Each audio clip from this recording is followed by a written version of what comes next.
sometimes there are people out there who actually see your skill set and what you are doing and you don't even know.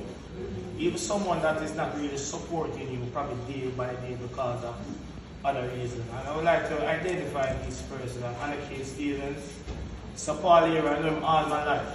And I'm telling you the truth, even if I don't get the help, if it was the truth between, I would give them. Reason being, this pageant thing he's been doing all year from I know him. I've been playing for his event, don't collect a thing, because I actually see what he's doing. But separate and apart from that, though, for this program, I was introduced to this program by Mr. Abraham. So, what I'm saying a while ago, people actually looking at your skill set at you, I didn't know that Mr. Abraham would actually come to me. But I guess from time to time, he used to come buy ice cream right at my window and thing, and he know me have a little business, and my kids them, I was sent to school.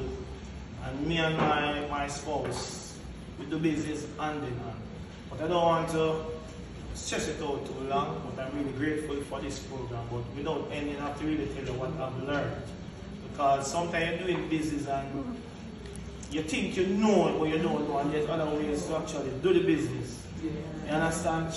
Miss Todd mentioned about me trying to get the business more visible, because actually in my daughter, we just cut out apart. So people will pass, people will come, but not everyone will directly turn and left eye and come in. So I actually started the shop right now, and it's actually 90%. So what I learned in this program is that I have to be accountable and how I spend my money and how I get towards my customer. And I think getting towards customer now is even easier than when probably Mr. Chin used to do it, because we have social media, TikTok, all of them. So I've learned